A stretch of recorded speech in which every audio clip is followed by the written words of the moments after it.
Welcome to True House Stories. I'm Lenny Fontana coming out of Nueva York, New York City, the five boroughs. It's music heaven, hip hop city. I mean, you name it. From Biggie Smalls. Oh, Lord. Curtis Blow, Run-D.M.C, and all that and more. Okay? The list goes on and on with hip hop, dance music producers. I mean, Duke Ellington had his office in New York City. See what I'm saying? That's his, and we're going back to jazz.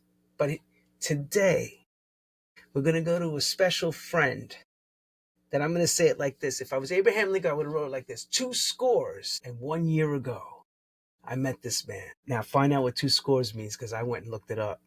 It's a long time ago. 2 scores and 1 years ago, I met a man that was on a journey, who sat me down and gave me his plan. We're going back to the era of Zanzibar, Paradise Garage. He had a dream. He saw a dream and he said, I am going to have this no matter what it takes. And if that means I got to give up my blood to do it, I will. Rolling the clock forward, I am so proud to see the accomplishments that this man has received. And let me tell you how big the accomplishment is. To be a philanthropist, to speak on TEDx, to be able to turn people's lives around in the NFL, get in there and explain to an NFL player as an agent, because he even did this in his life. Besides the music, I haven't talked about the music. Became a massive NFL agent where he would sit down and explain to a professional new novice player that don't go run and spend $5 or $10 million on a mansion, because your lifespan in NFL could be 1 to 5 years maximum, most likely 3.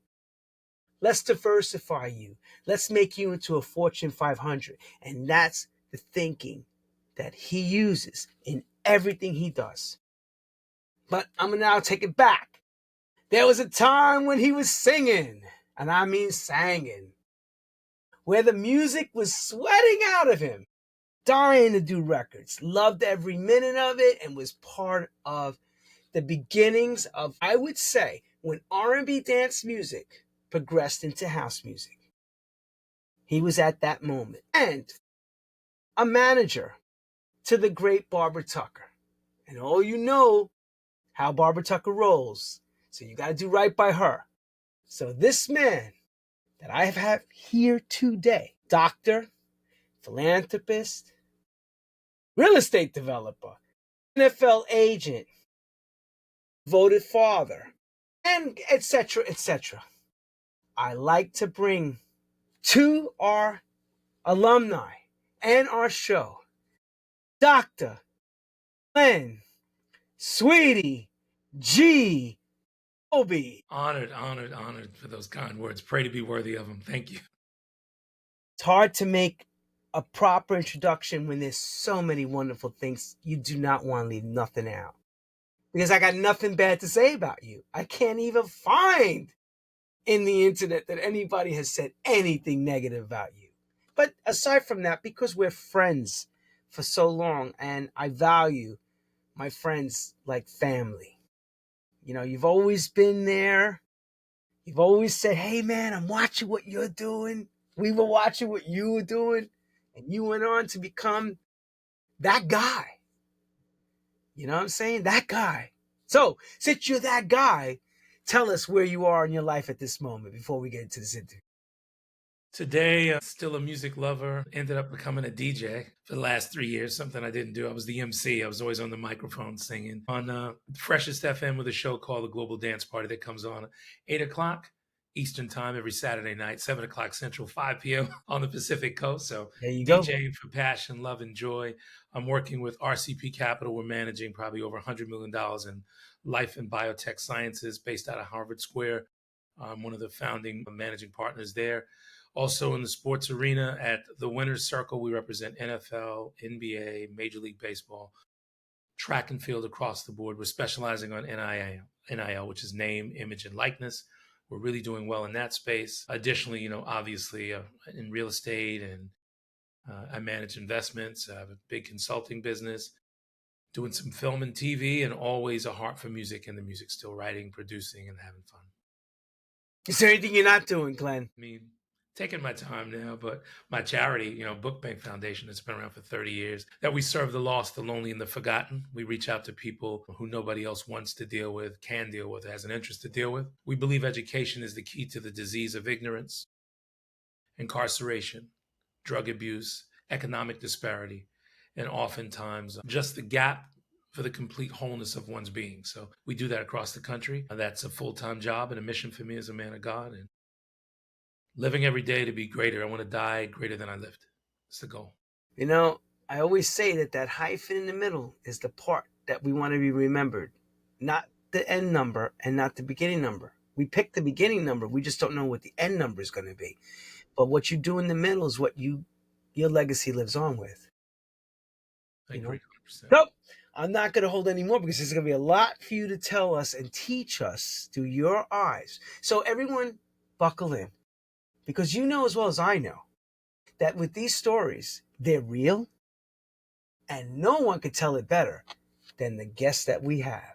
So, first question, which will then lead to others. Mr. Toby, Dr. Glenn Sweetie G Toby, how did you find music or music find you? Yeah, I don't think music found me. I think I found music, and I'll tell you why. It was in my home from birth. In terms of culture, my household was really diverse. I experienced youth homelessness with my brother, Randall, early in life, from 8 years old to about seventh grade. So I lived through imagination. I lived through the gift of song and sound. Living in New York City, when you're on the streets, when you're traveling, when you're jumping around from hotel to hotel, living with family and favorites, and sometimes, government hotels, stuff like this, where I'm picking up images and sounds. It was almost like I was writing a song. It was almost like I was writing a movie or a book, which would end up being my life. So that music, the melodies, the sounds, it called me to being a landscape or a canvas that I'd be able to put my emotions, my thoughts, my pain, my joy, things that were real, things that weren't real. And it became one scope of how I saw the world. Then I had to learn, obviously, the technical aspects. How do you apply that? How do you record that? How do you make those images? How do you separate the sound? And how do you bring it together as a producer, a remixer, a songwriter, and a performer? So I think music called me out of the space that I was in into the space that I would end up creating through music, through song, lyrics, and melody. So, to make it clear, do you have formal musical training? Because I do know when you were very young, you had a major hardship happen to you and your family. I do remember that. No musical training. Growing up homeless, ended up bouncing around a little bit. My brother and I, my mother, we were safe. No physical, spiritual, emotional harm done to us. I think I was adaptive to change. I was able to intermodulate ideology, culture, and thought processes, as well as philosophy and other things, easily, because I was going through different communities and different economic and maybe social platforms. So I pull that all into the gift of song. No formal training. How I started playing keyboard is my grandmother one day, once I had a stable home in Queens Village, Hollis, my grandmother said, "I wish one of you knew how to play the piano." So I forced myself to play, just chopping it up. And then it was passion with repetition and with fearlessness, not afraid to hit the wrong note. The gift of song, not afraid of my voice breaking, or I never tried to please anybody else. It was just a pathway of all my emotions and the extension of my soul. And then somehow being around greater musicians, greater singers, and people who understood music more, I adapted and learned, but I always stayed in my own space. I was always me. Because that's interesting. So you actually do play by ear. And Yes. so because you just fumbled with it, you have the gift to be able to pull it together and actually start to formally play. So on those early tracks that we hear, that's you playing on them? That's me playing on it until I got to Cultural Vibe and started collaborating with other recording artists. But pretty much I've always produced and always written. I'm really a melody guy, hard melody guy, major lyric guy, but I can play, perform, and I've been around great producers. I collaborated with the greatest producers and remixers of our time, and I was able to delineate or take away from what they had, but still stay raw and close to what my expression and what my purpose was. It's ministry through music, I found out. So it's basically on the job training. Yep. There's nothing better than when you're around people that are experienced and you sponge off. And I see you're very good at that. Take us back to from high school, then now becoming into the world, because there used to be a time when we all treaded that pavement looking for those deals or hanging out in clubs. What was it like for you back then, at that time? Well, for me, I started off. I went to Benjamin Cardoza High School. It's in North Queens, but South Jamaica, Queens. Infinity Machine, with DJ Divine, Cypher Sounds, which would be DJ Understanding, the Amazing Disco Twins. I ended up being an MC, so I would make pause tapes of my own, pass them out throughout the neighborhood. They ended up, going throughout Queens. Then during high school, I would jump on the mic in certain areas, and it ended up blowing up for me. I ended up being one of the key MCs for Cypher Sounds, appearing with Infinity Machine and Divine. That went on to make it my first record. That went on to traveling with Mike and Dave, Dougie Fresh, Biz Markie, Grandmaster Flash, Curtis Blow. I mean, all of the greats. And as a battle rapper and a singer, I ended up being one of the number one MCs for 2 straight years in all the 5 boroughs with Mike and Dave. So that allowed me to go from just making pause tapes to being a performing rapper that ended up allowing me to become one of the legends and pioneers in rap. When you say pioneer in rap, define that word, because I shouldn't say some people loosely use legendary and pioneer a little too much. Give us the reason how you pioneered it. Before there was Run-D.M.C, before there was LL Cool J, before there was Public Enemy, there was something called hip hop, just raw MCs, from Grandmaster Flash to DJ Kool Herc to Grandmaster Caz to Busy B Starsky. All these rappers, I was foremost. I was foremost before those records were there. I had performed the most shows in all 5 boroughs, won more battle contests, and performed with the greatest that ever lived. That's Dougie Fresh and a lot of the battle MCs too. And that was before records were made. I mean, I was performing, as you know, through all 5 boroughs before the first hip hop record was made. And then after that, I think, Lenny, you can talk about what you may know about my influence with whether it's Run-D.M.C or many of the other rappers, rather somebody else say it. So pioneer, because I was one of the first in Queens. When it was birthplaced in the Bronx, came this way, and then Jamaica, Queens. Let's go. Come on. Jamaica, Queens. I know that you were part of that whole scene, but hearing you define it, because back then it was going to a party, grabbing a mic, there was battling, not really fighting or shooting, but it was more battling and really battling for superiority. Am I right? the facts. Yeah, I went to all 5 boroughs. I went to the Bronx. I was at Harlem World. I was at every single stage, and I was number one in that time at Queens. There was a whole bunch of other MCs. Some no longer with us. MC Spud, and each MC had a lot of. Each DJ crew had different rappers. Like Davey D had solo sounds with Hurricane. That lasted maybe a few years. They played in Queens, maybe did a few gigs outside. There were different lifestyle choices that people made. People were called by different promoters, but before there was records from released from LL Cool J and these guys, I was running for 2 to 4 years as the number one MC out of Queens, without question. Did you get a record deal in hip hop? Had several record deals with Mike and Dave Records, who gave you Crash Crew and Rob Bass and Positive K, MC Positive K, who I discovered. I managed and I produced Positive K's first record called Getting Paid before I got him in. So I had the chance of making records, and they were critically acclaimed because I never went for the big record deal. When I had a chance to record with a lot of the independents, they wanted 50% of my publishing, but I think I was a businessman by purpose, by call, by trade, and I wasn't going to give up half my publishing to go to, or 100% to go to Sugar Hill. So I bypassed all the record deals, the traditional ones. Had the 2 independent records. Wait a minute. Let me stop you. Pause. How did you know about publishing, record contract, and all that as you were fighting the street side? Did you get any education? That's an interesting point, because a lot of people, and you've come across a lot over the years, they don't understand anything about copyright, protection, patent, trademark. Where did you find all this out previously to getting into this with the record labels? I grew up, my household, before we were disrupted with homelessness, we lived the most amazing life. You'd think we were from Beverly Hills. Culture, love, class, education, emotional exchange, intimacy with, and I mean intimate in the sake of you're respecting your teachers, you're getting to know what community was. So having that piece of it was really easy. But when the money was missing, money missing, the continuity and the framework of having a good economic background, I pursued money that wasn't there. I studied money like a science. I studied it voraciously, learning about the stock market between the age of 14 to 17, understanding the principles, whether it's Keynesian or Smithian economics, microeconomics. I mean, intently studying it the way some people might play basketball or some musicians might rehearse with a band. Understanding economics, I was able to break it down and delineate it in different forms. And I realized money was the matter, but not my master. And I looked at it, understood it wholly, and realized the difference in having and not having, and didn't want to take any risk that I didn't have to.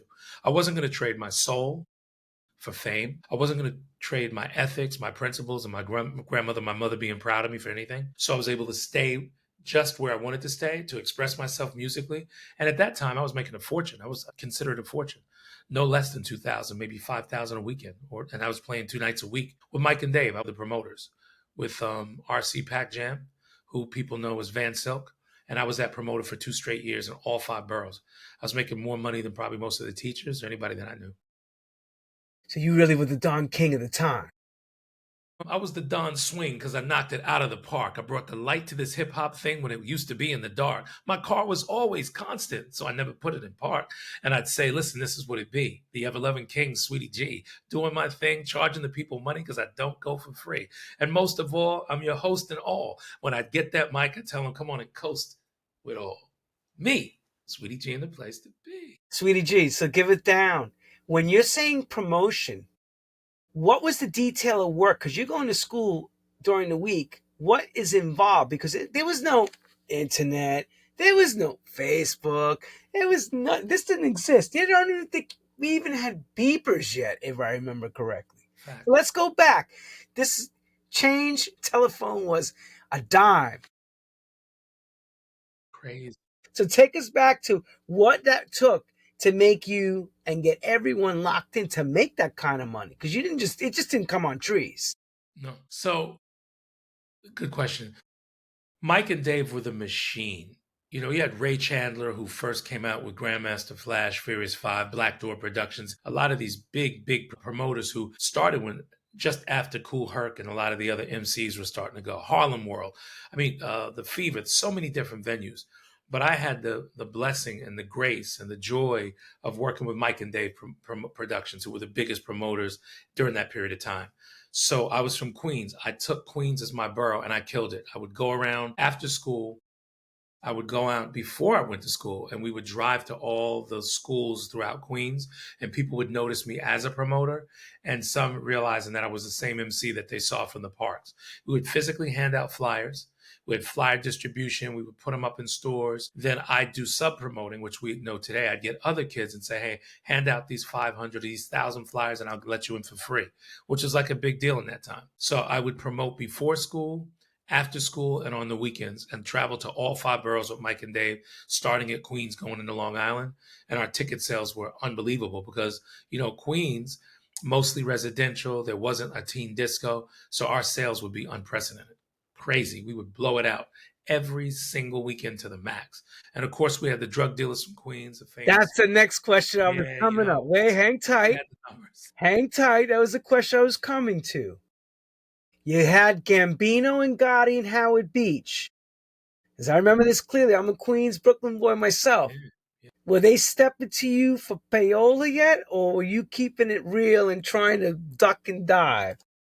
Amazing. Dance Connection, which became Olympia Palace, was owned, I got to honor how I say this, by organized crime, is what they said. I had a very direct, detailed, powerful conversation and arrangement with them. It didn't involve drugs. It didn't involve bootlegging, number taking, nothing. They just had this venue and I was assigned the venue. So I was kind of the house promoter and I would select who could come in and out. And I would pick the greatest MCs, the greatest shows. And I'd treat everybody the same. If you were a dope MC, you had the skills, you could rap, you could DJ. the promoters started coming in. So that's what kept it equitable and democratic and fair. So I couldn't control culture. I couldn't block somebody from coming in. I couldn't stop a promoter, and I wouldn't anyway. So I became the house promoter, the house MC as a younger guy in the 70s. And then when I started going to the 5 boroughs, it was there. So the only thing I got from them, I got a venue that I didn't have to pay for. I got a percentage of it. Never had to put up any money. I did when Mike and Dave came because they had to pay money. They weren't part of the family. I was considered part of the family, Queens boy. There was nothing illegal. I got a small percentage of the bar. I got almost 100% of the door when they paid, and I think a higher percentage. So I was pretty well off from a young guy, BMWs and living well. I couldn't even count the money at that time, but I'd saved a lot of it, which ended up following me to my life where I am now, principally ideologically and as well as economically. Well, I have to give you kudos. And also because you had and then lost, of course, you're going to be in that position that whatever you make, it's what you keep, not what you spend. So I know you're very smart like that. You've always been ahead of the curve, or you see the talent. You smell, let's put it like this, you smell the blood in the water, so you know when to move. Yeah. You know what I mean? Yes, sir. But that's why I was asking the question, because in those days, I remember you couldn't move without that crew or those Italian guys, or you're dealing in Hollis. There's some serious drug pin guys that controlled everything. Yeah. And, they start seeing a young fella like yourself, clean, Sweetie G. They want to know, and they want you to pay tribute. Were you ready for that at that time, to pay that tribute? On the Queen side, you had the Supreme Team, Cauley, Fat Cat, Furtados. They were my brothers. I grew up with these guys, I wasn't selling drugs. Everybody benefited from the crack era. Whether they know it or not, whether it's systemic crime, organized crime with the unions, gambling, prostitution, things with drugs, all these things went on. But what happened is I was almost like a Frank Sinatra, or I was almost like a Tony Bennett that's playing at a casino or playing at a major club. All the gangsters are coming through, workers are coming through, innocent people that were from Long Island, Suffolk County, that weren't exposed to the city life. So it didn't affect me because I was an entertainer that really performed at high levels with the greatest talent in the history of hip hop. So I was competitive. I brought something new and I represented our borough. And those guys that were coming through, I didn't see what was going on. I was a partner. I mean, back then, there were guys who would pay $1,000 to get in for one ticket. This is 70s through 80s, $100 for one ticket. Upgrade me. Here's $1,000. It would go crazy. And I heard that when I was on the stage, my partners were the guys that threw it. The mob owned the venues pretty much in Queens that I played, so I was completely protected. I could focus on the performance. And they were so pleased that they had this empty building, or a building that was not to its full capacity. Every time I showed up, there's drink sales, there's soda sales, there's food sales. We were rocking the building, I'm talking sellouts every single venue. And I also ended up performing at Encore, the Jamaica Roller Dome. So I was through all of Queens, and I was always the host or the most booked there. It gave me an edge. From that point, what was the target? Because now you conquered. And I know you must have that target. I remember the big target for most guys was to conquer Manhattan, more so than the world. They looked at Manhattan like if it was Rome. Yeah. So where does this take you? I mean, you're making that kind of bank. What's your next moves on the timeline? What are you thinking about? Like, where are you going? Greatest question ever. So as I become so big in Queens, the validation I get is Mike and Dave, the biggest promoters in hip hop for 1 to 5 years. There is no competition. They're the flyers that you see, many of the hip hop, the collective, it's like pasted, done by Phase and a lot of people. I'm on a majority of those flyers. As you know, I'm in the Hip Hop Hall of Fame. Some of the flyers I'm on are sold at Christie's. And in Queens, I'm on more flyers in that period of time than anybody in the history of hip hop, including the masters, the greats, whether it's Run-D.M.C, whether it's Cool J, because they blew up, to become multimillionaires playing in stadiums. So I ended up getting that little space that I was on most of the flyers. So when Queens, Bronx, and Brooklyn were competitive, Brooklyn was a little bit more quiet. Queens was, buzzing a little bit because of culture, because of the beautiful women in Queens and people, having a little bit more of a socioeconomic platform, right? More times than other in Queens, you might have found a mother and father in the house. You might have found someone living in a home, someone that had a consistent job. Not that the crime or poverty was any less, but it was known for that. So that was kind of the thought. That was the image that it carried culturally, right? But for me to be on the stage with the Treacherous Three, the Boogie Boys, Grandmaster Caz, it made a difference. And I'm talking about, I was one of, I don't know if it's only, but sure, one of, I can't think of anybody else who was battling and with Harlem and the Bronx weekend to weekend for 2 to 4 years. So that allowed me to transfer and to be known in these little areas, you know? So I didn't have that desire. My desire was more economic freedom, spiritual freedom, so that I'd have the finance, the banking to continue to be creative and find my voice that God would give me as a leader, as a minister. But I didn't know that's what it was. I thought it was just, you know, being an entertainer, having fun, making money, the BMWs, the cars, and, you know, dating nice ladies every now and then, you know, and maybe traveling around the world through this genre, through this thing called hip hop, through this thing called house. Your tenure in hip hop? How long? Wow, I must have ran for 10 to 15 years straight and then bridged off when I stopped to go into business because I wanted more money.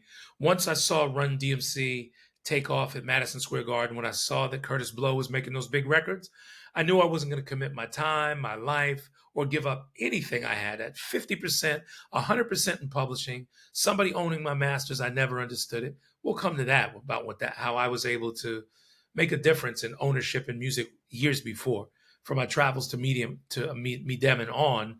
But I decided I wanted to stay with the money, stay with control, because I had met all my goals. I mean, to be on stage with Grandmaster Flash and the Furious Five, to perform with Dougie Fresh, to start out with Biz Markie and these guys, it was unbelievable. I did it for years and years and years.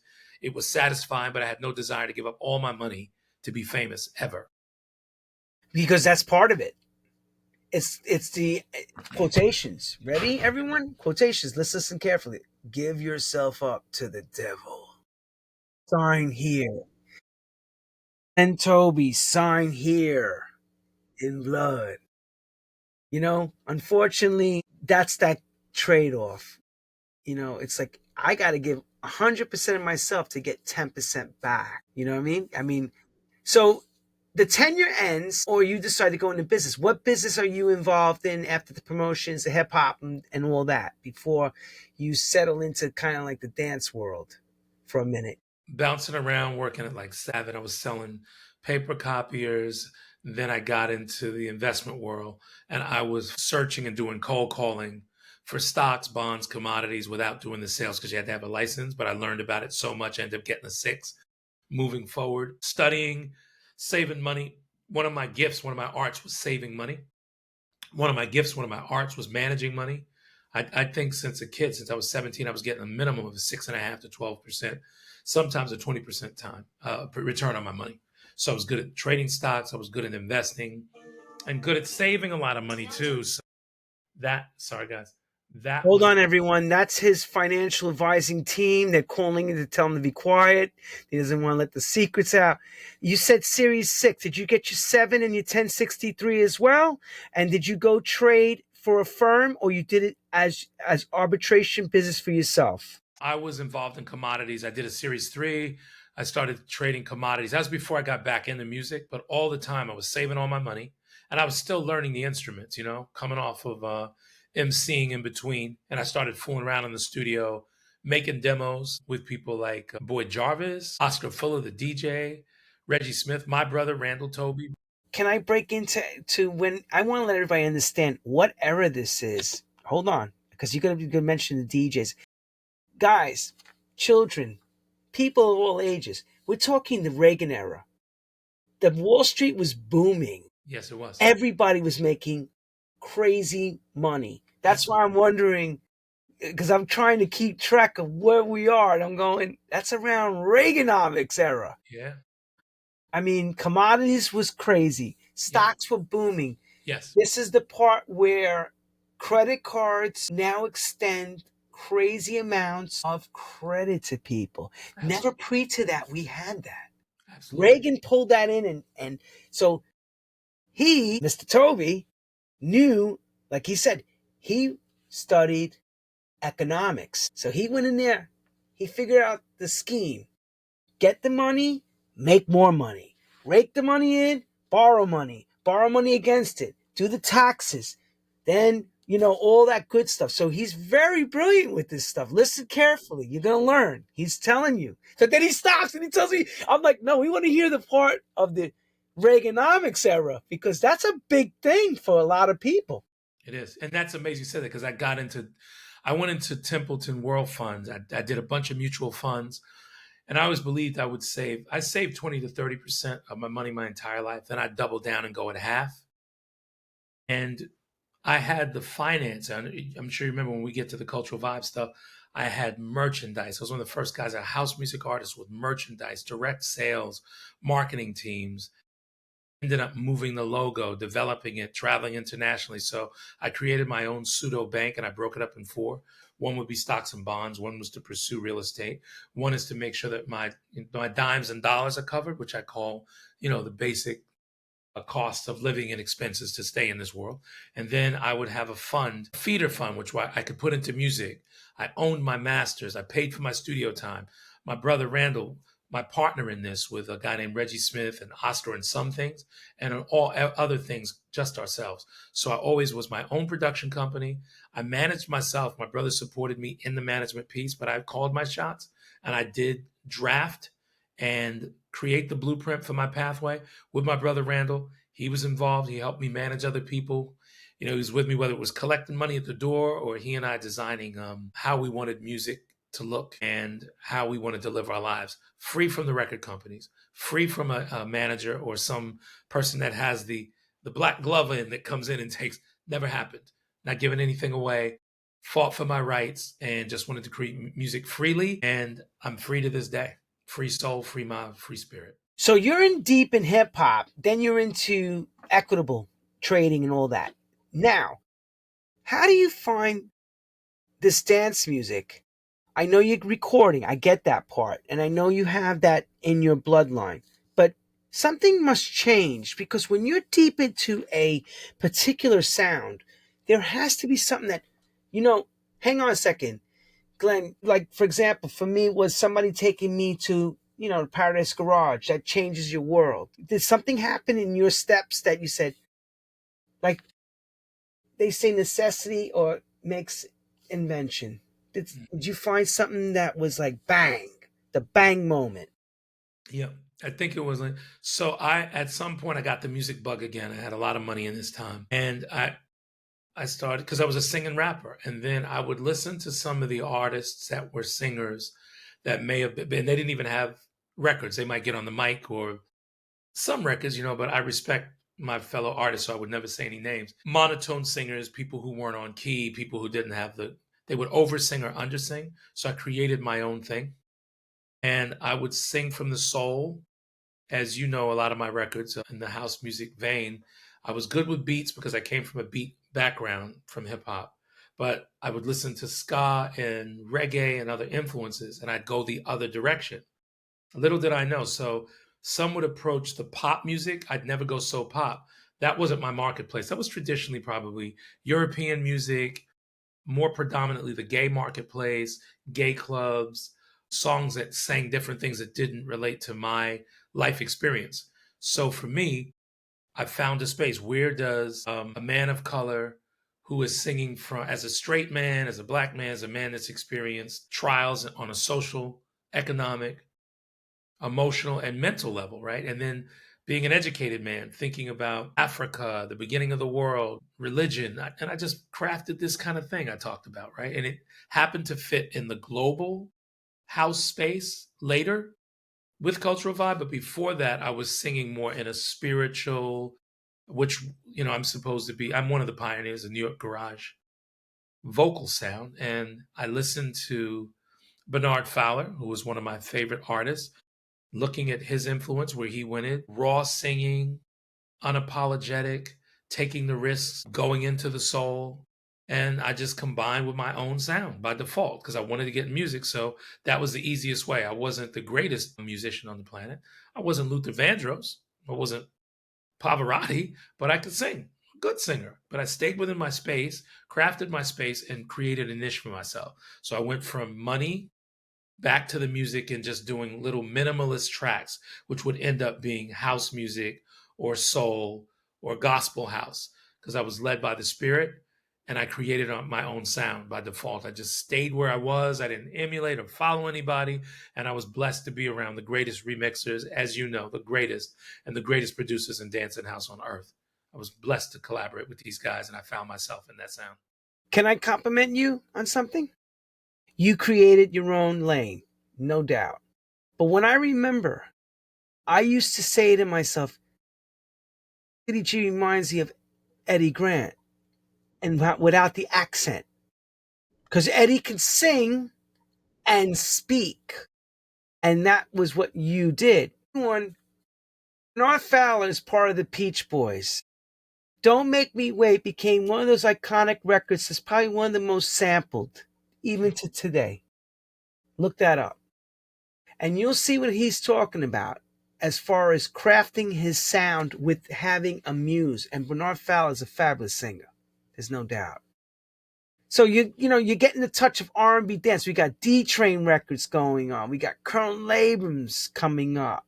There's a lot of things happening in the New York, New Jersey dance, or should I say pre-house era scene, because it's more like what they called garage music, but it wasn't categorized as house. So you're stepping in, doing heavy beats and some spoken word with singing, right? 100%. This is pre-cultural vibe, pre you joining up with them, Paul Simpson and Winston Jones. How long and how many records did you do before you met up with them and collaborated on the next part of your journey, which everybody got to know you? Yeah, so I'm doing, MSG, I can tell, and doing these records, but I sing so differently that I was introduced to Winston Jones by the way of DJ Oscar Fuller, Reggie Smith, my brother on my side, as we were kind of negotiating, talking to them. So I had this sound. It's hip hop, it's gospel, it's tribal, and it's so raw, but I couldn't find a space for myself in house music as I knew it, because I'm from the hip hop world. So I couldn't relate to the nightclubs, the drugs. The gay scene wasn't my scene, so I didn't know anything about the gay scene. I didn't know much about drugs, like using drugs, or because I went around that my whole life. And I was a Queens guy. I wasn't really into going to the clubs, dressing up in the suits. Some people would go after work. I didn't do any of that, so I missed it. So I had this raw, developed sound that was mine, and greater producers than me and greater musicians than me helped me find myself as an instrument in the song of my life. What do you mean the song in your life? The I had to song, pause for a second. I went, what do you mean, Glenn Toby, the song in your life? Because you have always a lot to say. So what's that mean? the song in your life as an artist, a lot of people just sing.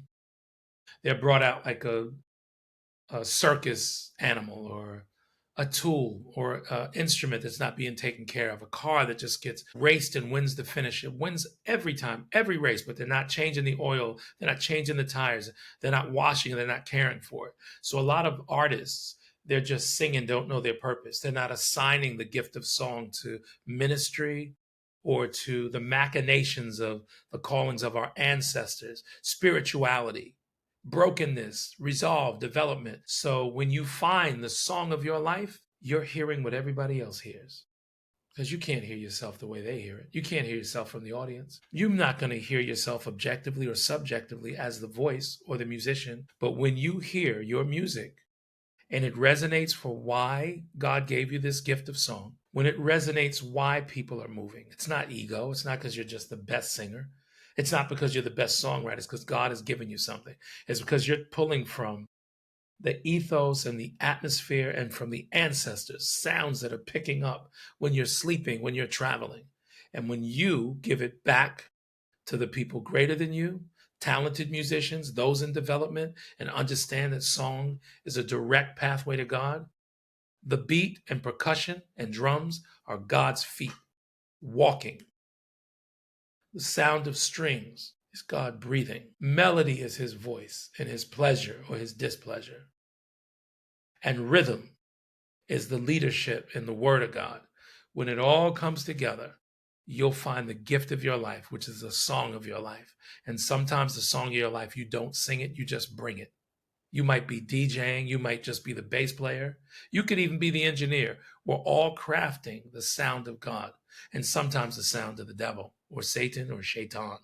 The darkness, the lightness in between. We in music are ministering to people, bringing them minutes of joy, leading them to throwing their hands in the air, crying, laughing, dancing. That is an extension of God. And oftentimes the people that are the head of the body of music, the singer, the producer, the person that's guiding, we are just an extension of God. And when you find the wholeness of it, you can come through it. This is why so many musicians have committed suicide. This is why so many musicians live in a dual reality. You know, they say bipolar or emotional, or they're using drugs to kill all of that God that comes through them. And we get the gift of song and hearing it on the other side with the price that they paid. So you have the spiritual intuition to really understand this gift. It's not everyone is blessed to have these gifts or knowing how to tap into the gifts, because you can vision the end result before you even begin to start putting, let's just say, turn the computer on and even start writing these days. Back then, you would probably sat by the keyboard and put on the cassette 4-track recorder and quickly just, I better put this down and write the words, so you had the melody locked in. But it's a gift, and a gift that you do very well. We give you a hell of a lot of credit. Thank you. So on that note, moving along on the timeline, we get to learn about you through Cultural Vibe. Where does that all start or end? Give us the full picture. So I go to Easy Street. They heard my demo and they're going crazy. They're like, we got to see this guy. Let's get him in. They were kind of rushing me. And Cultural Vibe was started with Eddie, my wonderful collaborator, Winston Jones, and other people that would come through. It was just instruments and music playing. And Winston was a collaborator doing mostly drums, doing mostly programming, doing mixes. He's a brother from Trinidad that loved the rhythm, man, had a gift with rhythm, a gift with arrangement, but was very quiet. I mean, he was almost, Winston didn't really talk much. They introduced me to Mike Gusick of Easy Street Records, and I'm coming in like a B-boy, like, yo, where's the money? What are we doing? This is because it's not the typical dance. Some of my dance brothers and sisters might have came in like divas or like, oh, I'm so honored to be here. Thank you. I came in there like, yo, how much publishing do I get? What's going on? How long are the terms of the record? So Mike and I got along well because I negotiated a contract for maybe weeks or almost a month. He was going to pass. We go in and we make this record called Mind Games, which brings me immediately to getting a keyboardist like Fred Czar playing keyboards. Paul Simpson's breathing on the record, playing his part, credited or not. The great Tony Humphries mixes the record and remixes the record. And I just came in raw and just walked into sessions. I'm a one-take guy. Wasn't really writing the same way I do as a rapper, and just ripped those records unabashedly. My extensions were out of the framework of the song, and those great producers, because Winston Jones was the producer, I was the co-writer. And Lenny, we talk about business. By the way, I'll tell you guys a Cultural Vibe secret. I didn't get writer's credit on Mind Games. I wrote 80% of it. Now let's talk about that. You would think I care. Yeah, hell yeah, I want to hear about that. I'm like, yeah, that's the. Let's get the Mind Games out. Come on now, clear that up. So on that, I came in writing. Winston didn't steal from me. I want to be clear. Nobody took advantage of me. I'm a lyricist. I didn't care. I just dropped it and didn't take the credits. And it went and I say 80% because I went from writing the words, co-writing to I want you. All those extensions, play these mind games on me. All of these extensions, I over-recorded vocally. They had so much to work with.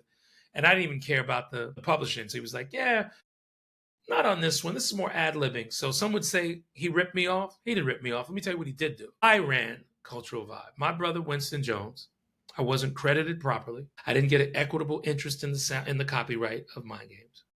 But I owned. I got 100% of the merchandising money, 100% of performance money. I am the face of Cultural Vibe. My dear brother let me make any records that I wanted to make using the brand. So I say this to every artist and every writer that's been compromised or ripped off or hasn't been credited. We've all gone through it in some way. But let me tell you about the grace of grace. It's the grace of God. It's the grace of good, not just the grace of Glenn. But I want to tell you this again. This goes for every rapper that raps, every singer that sings, every spinner that spins. So here's where it is, and this is how we will win. So you have to be patient enough to know what you're bringing to the table. I was smart enough to know that I needed to get in that collaboration with those guys. I could have fought to get half or more, but our relationship wouldn't have been the same. So it was kind of like paying dues for a guy that paid the dues. But this man gave me the logo, the name, the use. Winston's never said anything. He let me do whatever. I pray that if you're in a situation like that, that you find a Winston Jones who's that fair and that righteous. And we end up collaborating at such high levels that it didn't matter what songs I was credited on. Because there were times I would make records that I might have done 100% on or 90%. There were other cultural vibe products or projects. And my brother never asked for one dime. He wasn't credited. Maybe that's the gift of how God assigned my life. But today, in today's time, guys, walk more into it and don't do that record I did. Don't do that record with that collaborator because you guys have more freedom. You have the ability to publish yourselves, promote yourselves, produce yourselves, and put your own records out. But for me, it ended up being a miraculous blessing that most people don't hear about. So I want to say that about my brother, Winston Jones, who's my partner in Cultural Vibe. He created it. I joined it as a band member, and I shared it to limits that have no return and no limit. Thank you, Winston. And thank you, Winston Jones. And here's a question I've been have, and others will ask the question. And I'm glad I'm going to ask it because I want you to clarify it. Are you involved in anything, shape, or form with Mafumbe?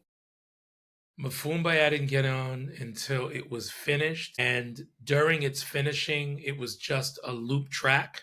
So all my participation was added on. I was added on to the group. I had nothing to do with the initial group. That was all Winston Jones, his collaborators, his people, and his team. When I came in, it became commercialized because I took a lot of money and I wasn't doing payola, but I was moving around with my team, going into clubs and promoting it. So it became an equitable exchange. As it relates to ownership in it, I still have ownership. I think Winston and I did share publishing with Mike Gusick, and I want to speak to the publishing piece as well. I came back and voraciously and aggressively took it back. I kind of gangstered it back. How I did that is I went into a deal with BMG Music Publishing. And in sharing that, I kind of forced my hand, not physically, not with threats, but with Brooklyn spirit. And Mike Gusick allowed me I had to take it back. I had to rake it back. And I was able to go through that. From there, I started producing other records, remixing other records, which ended up being me dropping the Cultural Vibe name and being Glenn SWEETY G TOBY. Because I wanted to make sure you clarified that because on your show, if I remember correctly, your show you would hear boom boom boom boom boom boom boom boom, and then you would hear you come out singing your track over it. Yeah. And then mixing that to which would be Power First, which those kind of records were the same. I think Mind Games became a pop record. I mean, what you did with D-Train, brother, you damn near crossed over with that record. It was a soul record, an R&B record. Nobody did it as big as I had done it since you. Because come on, Lenny, those other people, D-Train, these guys had $1 million budgets behind them, brother. They had some payola shit going on, right? Excuse me for the shit word. But mine was all busting my back, playing over and over and over. So that pop record was Fred Czar, obviously, who Madonna, every single person. It was crafted for pop radio because of the way that I sang. And my records were massive overseas because I became the face of Mafumbe. I became the face of Cultural Vibe. I was the face of the entire Power, and we were promoting voraciously. My brother and I would go into London and be hustling to get additional gigs. We used the hip hop format and we used the hustle of hip hop and entrepreneurship to drive the brand stronger than ever. See, you made Cultural Vibe iconic. Iconic, man. We pushed it. We poured a lot of money into that thing. And we policed it. We policed the copyright. We policed the name, the image. We weren't playing. There's only one time somebody violated me, and it's a singer, house singer, greatest disrespect ever. I love him. He's my brother. He did a recording that he shouldn't have done without my permission. And you should get a permission from me because I'm kind of a strong guy. I'm really a street guy, but a sweet guy, And this guy recorded something. I hated the record that he made. I gave him a pass on it. but nobody ever played with me. He played with me in a way that it could have limited some of his shows or sound checks. We let it go. We let it grow. And why? Why? Because he's my brother. I love him. And I looked at it as more of a way of he was paying me homage or he liked my work. But to me, it was disrespect. I hated the record that he made. I won't even say his name. Some people know.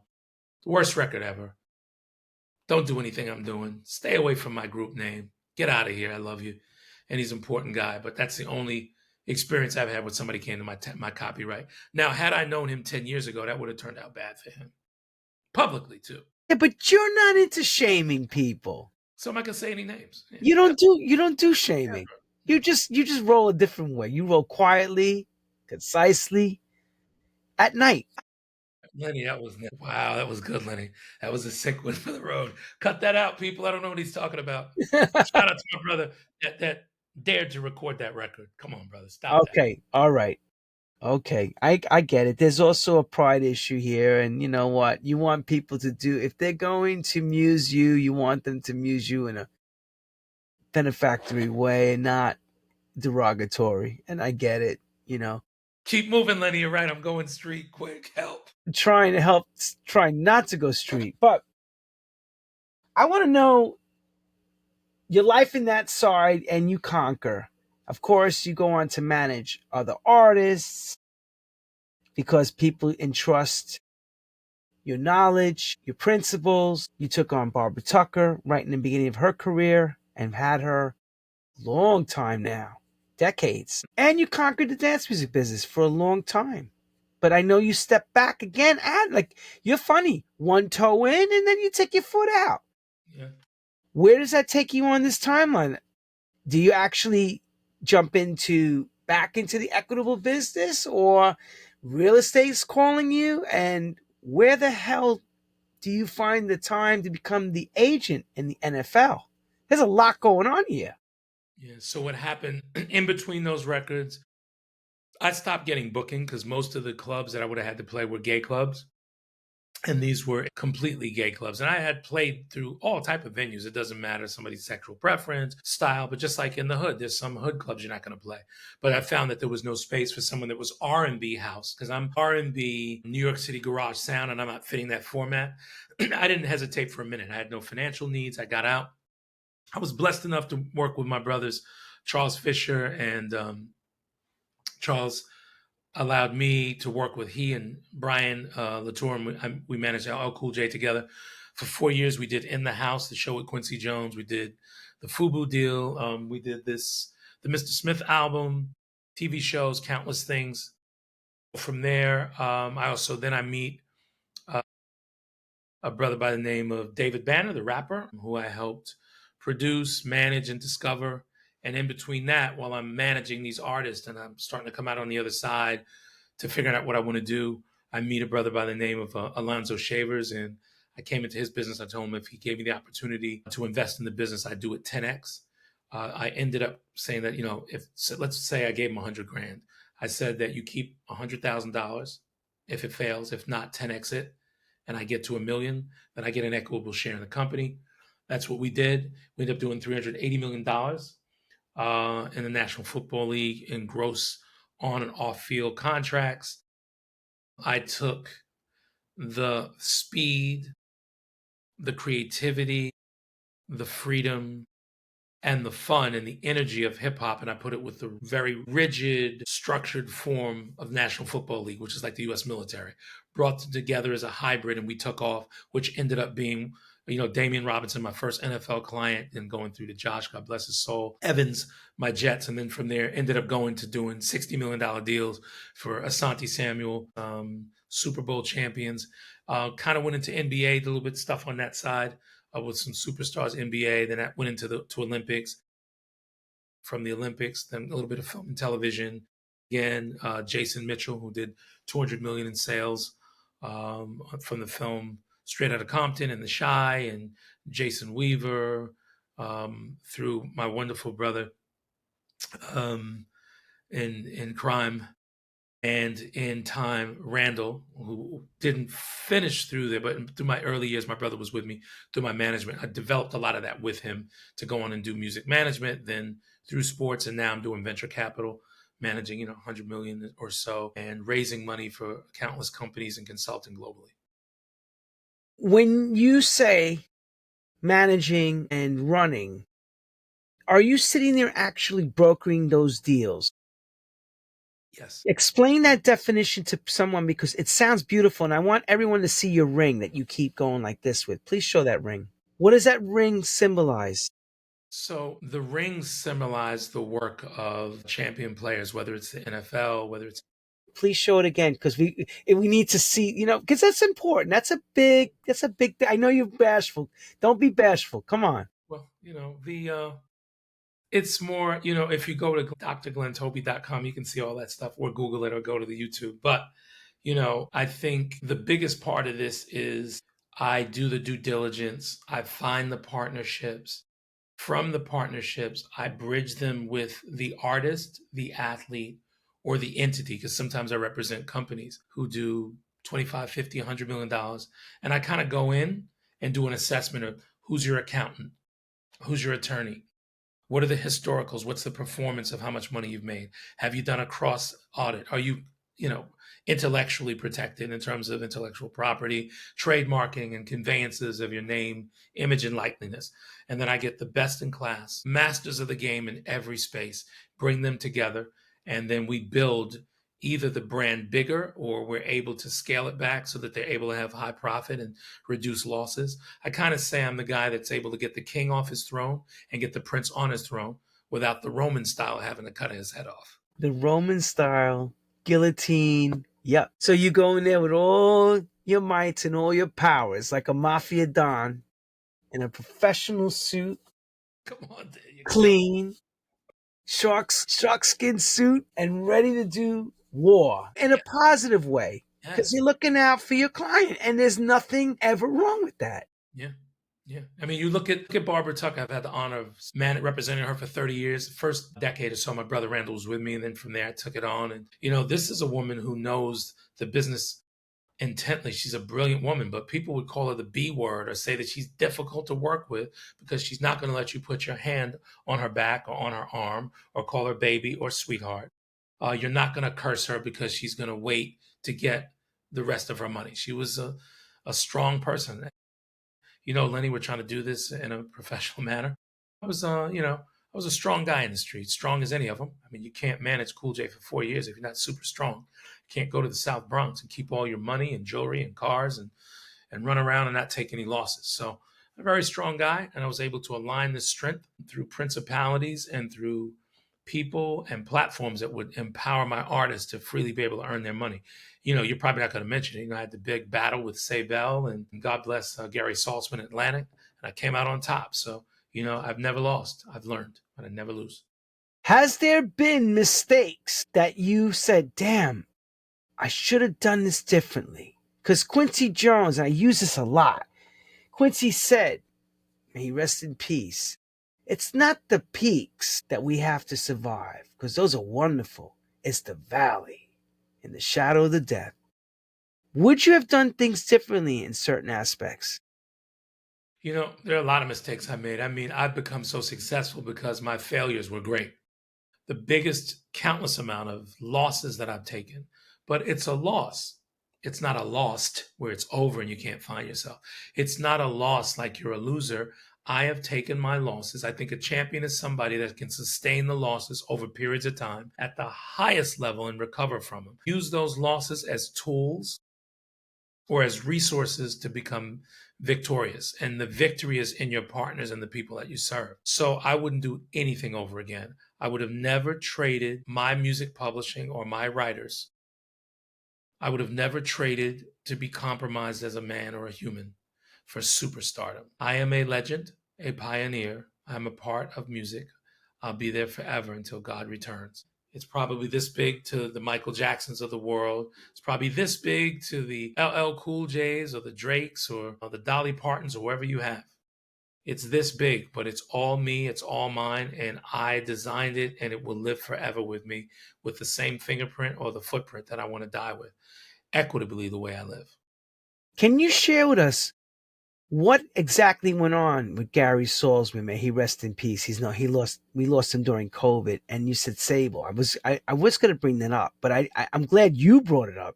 But can you give us the bird's eye? Like if somebody was floating on top, what would happen and what caused you to get into the litigation with him? Yeah, so what happened was, God bless her soul, Say Bell was an artist, came to International Entertainment Network, which was our management company. We managed the great Jay Williams. We managed Barbara Tucker. God bless John Robinson, the DJ. He's no longer with us. We did a little management for several house artists, many. I don't do a lot of names here. And Sable was one of them. She signed a deal with me for me to produce and develop her. And then she went with Renato, great producer, engineer. And she met Gary Salzman, who was doing really well. He had Tony Humphries and a bunch of artists. And Tony forgot I was really from hip hop. He forgot that I'm really affiliated with the Supreme Team and Carly and Fat Cat and the Furtados and so many other brothers in Hollis and even the Hollis crew. And what would happen when he had that problem, he rushed by me to continue to not pay me, not buy me out, run to Atlantic Records, and he put the record out. I went to Craig Callum, I went to him and said, I will die before this record continues to go. And it might be very difficult for this woman to do wonderful shows. Not physical threats, but she's not going to make the gig. The doors won't open or they're going to close. So I put so much into this artist, this wonderful young lady, and not her fault. She just rushed to put the record out. They thought that Atlantic was going to run over me. Shout out to Craig Kalman, my friend. Gary Saltzman probably thought he had more money than me. He probably thought he was smarter, and he probably thought that he could go to court and it's going to have, so I hired the finest attorneys. Went to my boy, I got to say, Mike Gusick, owner of Easy Street. They knew my integrity, my ethics, and I had to hit him in the street, hit him in the courtroom, and maybe hit him in the mouth. Sports analogy. And I didn't have to. They paid me out really well. I allowed her, he, and those Saltzman, everybody involved, to go ahead and put the record out. And I did it quietly. But during that time, people would see Barbara Tucker. They may have been slightly rude to her. They may have put their frustrations on her. And me and my team of 20, 30 years in hip hop reminded them that the streets are ours. And so are the boardrooms sometimes. Because we're not in the bedrooms. We're not in the side of the road. We're in the middle of the road. And it was all or nothing for me. It was my company against Atlantic, against Saltzman, against her. And we won. So we all got the victory. It was shared. What does it cost you to get into a litigation of that level? It could have, they quote, it could have been as much as 50,000. They would have made it 100,000. You had to pick the right lawyer that couldn't be bought out. You had to pick the right lawyer that they wouldn't be in collusion with. So they'd say it's 5,000. There you go, 10,000. You want it cash in a bag? You want me to wire it? So the money was unmatched. My voice was unmatched. And there was no way someone could take anything from me and show up at a club in all 5 boroughs, or possibly to send a message to the world, because they would be met with resistance. And it would be resistance at the most righteous level, not the most violent message. Reason it would never be violent is no one would say a word back to us when we showed up. We show up with an army wherever you are, and we'd ask you to please fix this. And it got fixed. Well, congratulations. Back then, that's when we're talking 30-something years ago. Yeah. That's the Love So Special record, right? Yes, sir. And other records in are all out. No, that was it. That was the premier record that Tony Humphries was playing on Kiss Master Mix. Record was already, Renato Pearson had his other records out, and he was on his way. And all of a sudden, now we have an official problem.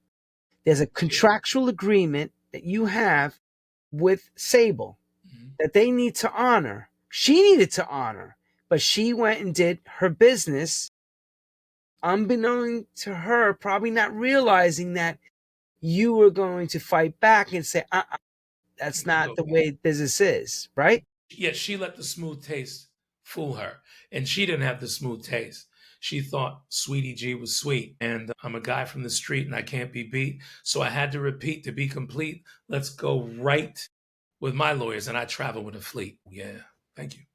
I love them. It all was resolved. I know. It just becomes an expensive proposition that needs to be handled. Yeah.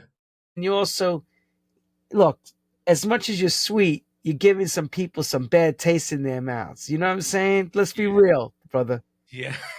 Like giving castor oil out to everybody.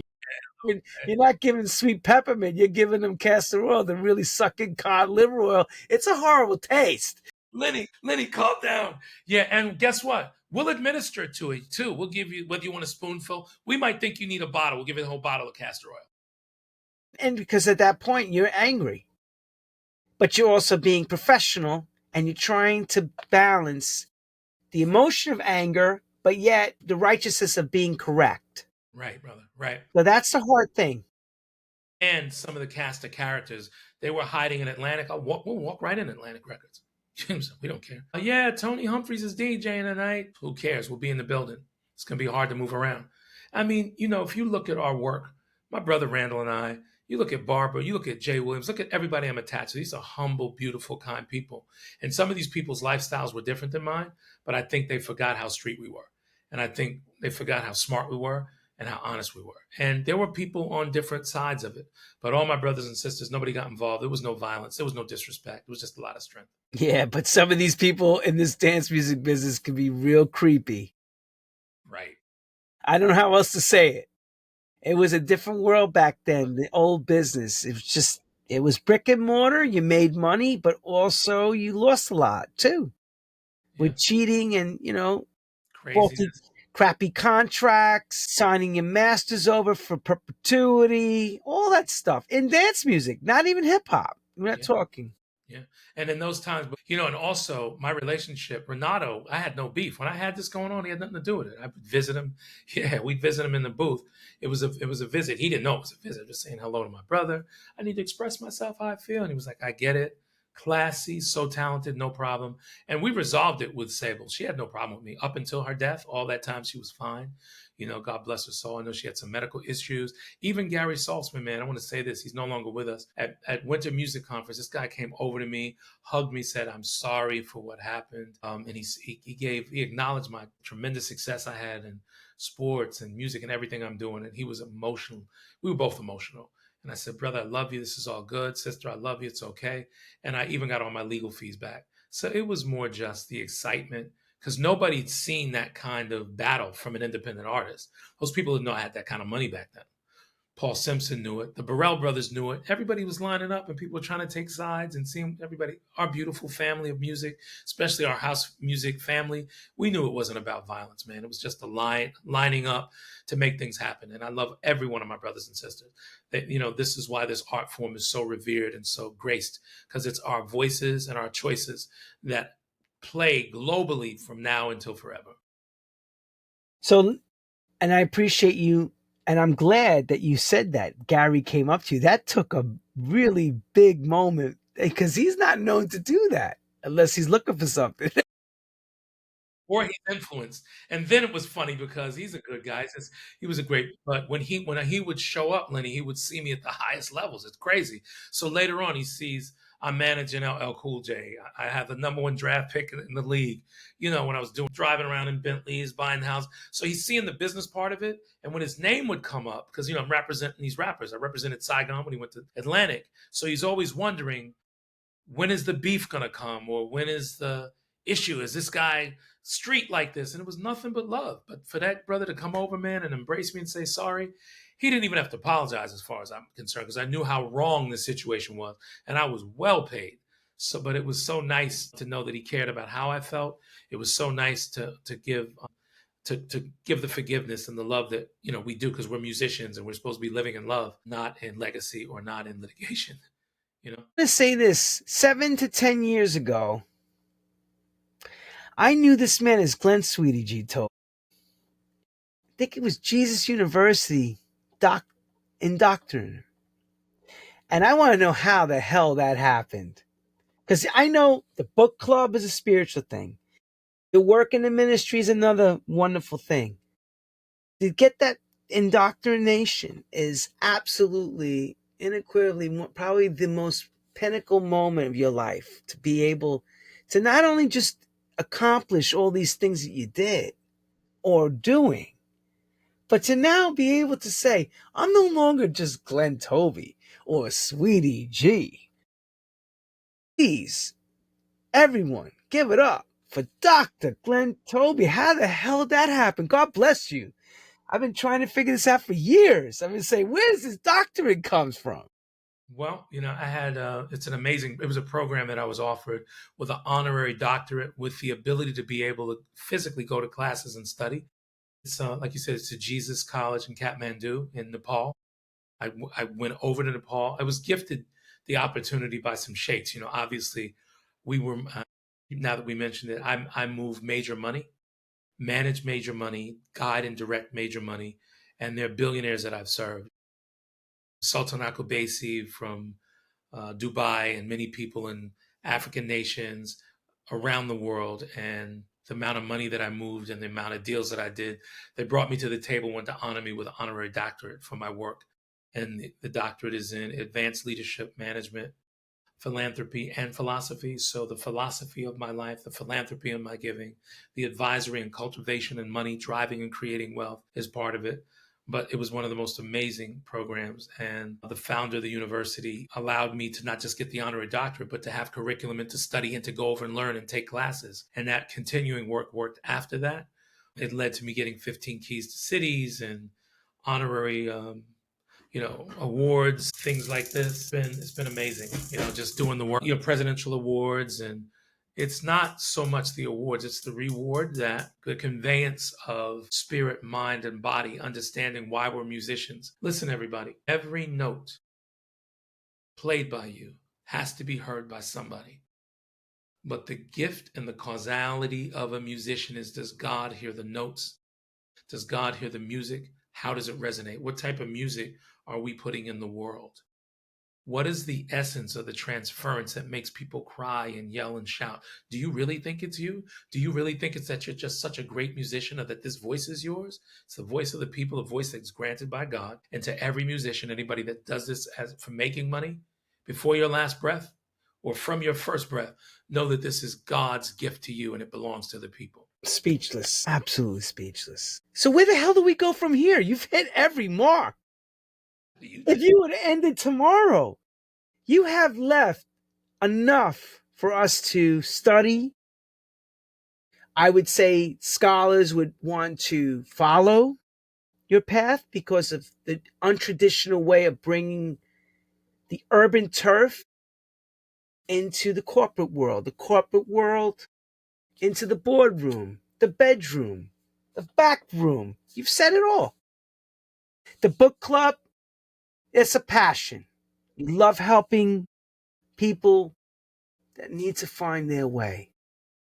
That's 30 years already behind, and I'm going to guess it's going to go till the end of time with you, right? Bless you. Going to go to the end of time. So if you could sum up Dr. Toby at this stage, because I can't get any more from you. You've given us so much of your time. Thank you, brother. I'm honored. And we are honored to be able to have this story told by yourself. Leave us out with I'm not going to say the prelude, but the monologue that would end us to where you see yourself and beyond. How we're seen is through the eyes, how we're known is through the heart. The prism of life is the work that you do, and it shows up visually. My goal, my greatest production will be that I can produce myself with all that I've had at the feet of God, and die greater than I've lived. I don't have a lot of worldly desires. Musically, I do music for joy and fun. I have an EP that's out, Mr. Sweetie G at the Place to Be, that came out this year, that is a passion project that I enjoy. That was one of the records was produced by Raheem, Grandmaster Flash. I just did a record that I produced with Saigon that comes out in November. Just releasing it in joy. Nothing in this world is ours. It's okay, people, to measure the money, because it's important to get every dollar that's due to you. I'm not all about the money, but I'm about all the money that's about me. It gives you the ability to have freedom. It gives you the ability to drive and fund your dreams and your purpose and your passion. So to me, it's to die greater than I lived. And anytime I step into a room, that I affect somebody in a better way and take my losses with measure so I can turn them into victories. That's it. Then, ladies and gentlemen, we could not have gotten a better ending. Glenn Sweetie G, Dr. Toby. Thank you. Thank you, everyone, for tuning in. Learn from this, as I did. And I know him before all this. And now it's like pre-doctor, post-doctor. I like both. I like the guy who was telling me what he could do, what he's going to be doing. And I like the doctor that says, we've done all these great, wonderful things. We've made our mistakes. We have now found a way to harness this wonderful energy. It's called tithing. It's called giving. That's something he's learned. He learned it when he had, as a young boy, to lose, to then scrape and find his way up the ladder. Self-made. Remember, everyone, self-made preservation here. Dr. Toby, thank you so much, brother, man. Thank We you. love you. We honor you. And to all the True House Story people out there that follow us, circle right back, because these are the stories that make us do what we do. Thank you, Glenn. Thank you, Lenny. Can I thank some people before I leave? Sure, please go ahead, my I brother. want to thank Mike Gusick from Easy Street Records. Whatever people say, my life has been amazing with you. I want to thank my brother Randall, who stepped with me every step during my musical life. Barbara Tucker for your enhancement in my life, allowing me to represent a legend. Victor Simonelli, who's one of my favorite collaborators. Winston Jones, Paul Simpson. There's so many great people. And thank you, Boy Jarvis. I know you're in heaven. Thank you, Reggie Smith, who was involved in management. And thank you, Tony Humphreys, for allowing me to sit in that console and learning how to mix and remix. There's just so many wonderful people that have been in my life. I thank you all. The Paradise Garage for letting a brother be a part of the culture that I wasn't a part of. I was straight hip hop. That world was Saturday nights. It was the gay audience, the straight audience, purists who could dance. That was not my genre. You guys opened the door for me to allow my music to be heard. Zanzibar, my second home. Just the gift of song. Julio Herrera, so many other great musicians, and all the great musicians in the world who have allowed me to grace this space of music. And my hip hop family, I love you. Thank you all. On that note, everyone, circle back again. And Mr. Glenn Toby, love, peace, happiness, unity, financial creation, and all endeavors coming forward. May God bless you on each and every deal, good or bad, because even the bad ones can turn out to be great. On that note, everyone, take care, everybody. Love you all. See you all soon.